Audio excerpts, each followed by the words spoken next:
Nabal es un hombre duro, hostil, y se nos menciona que es de malas obras. Y David le ayuda a este hombre, le ayuda, le sirve a cuidar sus ovejas, que no se las lleve nadie. La cuestión que le hace varios favores para que no pierda ganado a él. Pero este hombre, en vez de agradecer esa ayuda, responde con una mano dura, lo cual lo vemos en el verso 10 y 11. Pero para ver lo que hizo, para ver el contexto, le voy a leer desde el versículo 5. Entonces David envió 10 jóvenes y le dijo: subid a Carmel e id a Nabal y saludadle en mi nombre y decidle así: sea paz a ti y paz a tu familia y paz a todo cuanto tienes. He sabido que tienes esquiladores ahora en tus pastores. Han ido con nosotros. No le tratamos mal ni le faltó nada en el tiempo que han estado en Carmel. Pregunta a tus criados y ellos te lo dirán. Entonces vemos que ellos trataron bien y fueron cuidados. David fue como una muralla ante ladrones.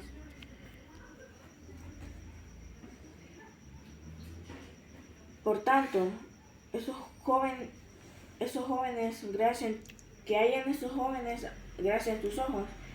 Y dice: porque hemos venido en buen día, te ruego que des lo que tuvieras a mano a tus siervos y a tu hijo David. Entonces David le pedía como provisiones porque a él se le habían acabado. Ese es el contexto.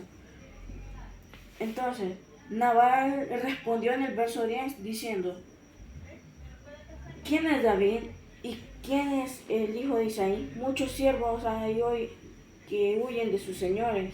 He de tomar ahora mi pan, mi agua y la carne que he comprado para mis esquiladores y darle a hombres que no sé de dónde son.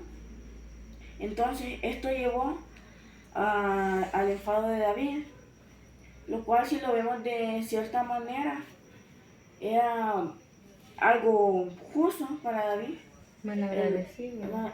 Fue alguien mal agradecido y estaba bueno el enojo de David, aunque aquí no lo justificamos porque solo vemos qué es el enojo.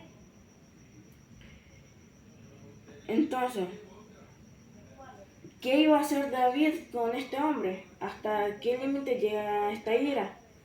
En el verso 21 vemos: y David había dicho: ciertamente en vano he guardado todo lo que se tiene en el desierto, sin que nada le haya faltado de todo en cuanto es suyo, y él me ha devuelto mal por bien. Así haga Dios a los enemigos de David, y aún les añada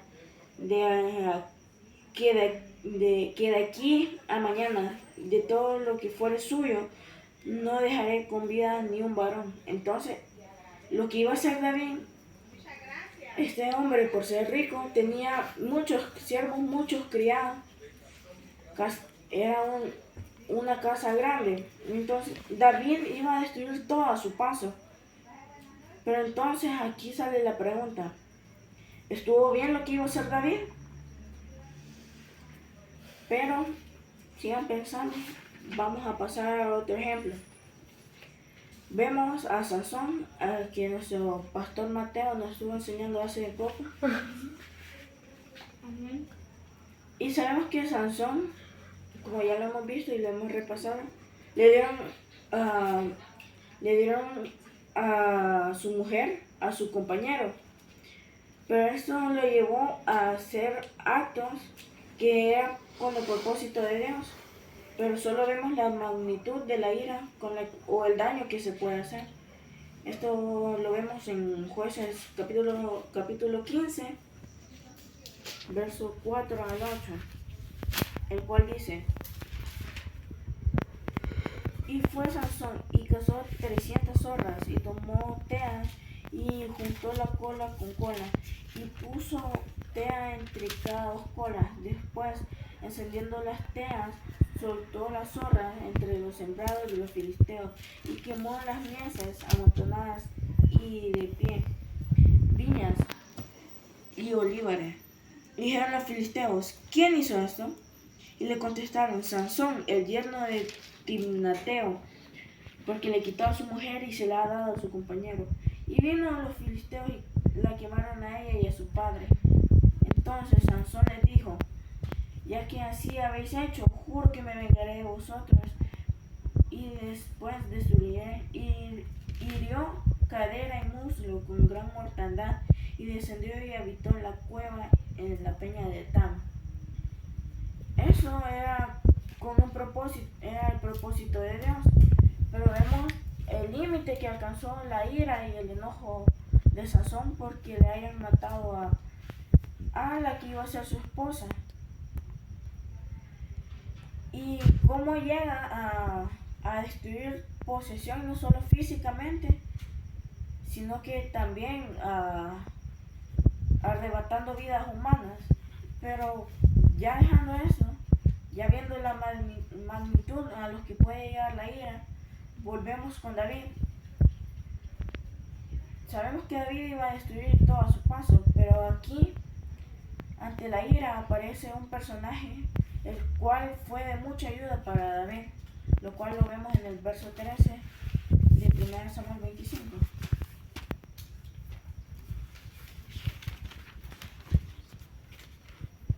Verso 3. Y dice, verso 23. Verso 23. Y cuando Abigail vio a David, se bajó pronto del asno y postrándose sobre su rostro delante de David se inclinó a tierra. Era un acto de reverencia. Y antes, cuando David se estaba preparando la batalla, en el verso 13 que dice, ciñan su espada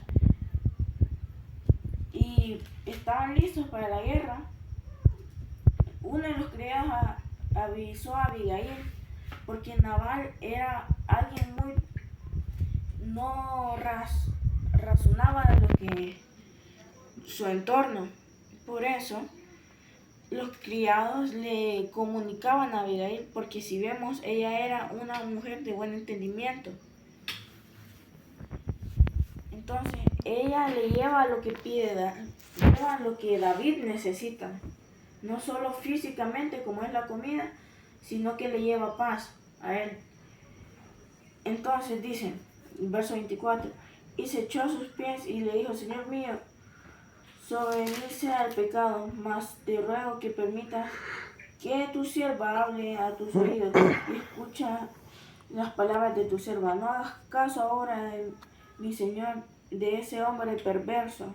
Aquí vemos que Nabal, aparte de ser una persona de malas obras y alguien que no razonaba,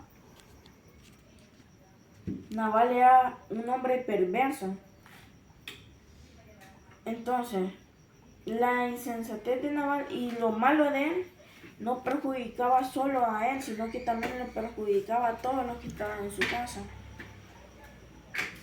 Afectaba a Abigail, afectaba a sus criados, a sus animales y a todas las posesiones que había ahí. Eso por lo malo, por la mano dura que mostraba Nabal.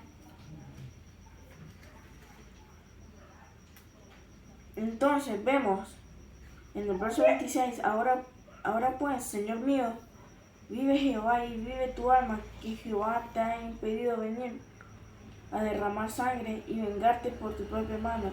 Sea pues como Nabal tus enemigos y todos los que procuran mal contra mi Señor. Y ahora este presente que tu sierva te ha traído a mi Señor sea dado a los hombres que te siguen y a mi Señor. Entonces David estaba con una mente con enojo, donde este enojo, como lo vimos con Sansón, es capaz de arrasar hasta pueblos enteros. Entonces, Entonces vemos que Abigail va a ser en este caso alguien que le permita a David tener una mente fría y ver que no es la venganza, aparte de la ira. Cuando nosotros tenemos la cabeza fría, Dios nos ayuda, porque al final, resumiendo este capítulo, a Nabal termina muriendo en este capítulo, porque dice en el versículo 38, y 10 días después Jehová hirió a Nabal y murió. Entonces, ¿qué hubiera pasado si David hubiera matado a Nabal?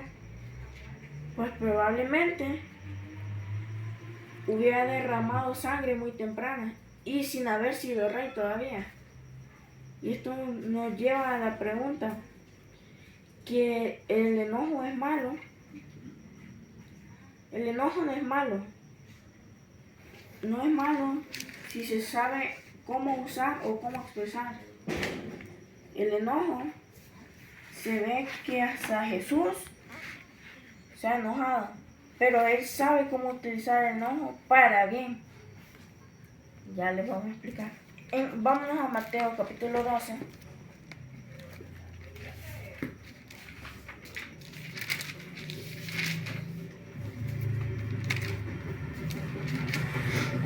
Mateo capítulo 12.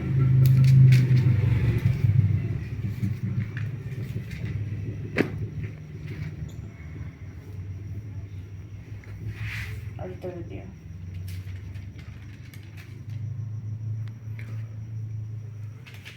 Y se me acaba de perder. ¿Qué buscan? Cuando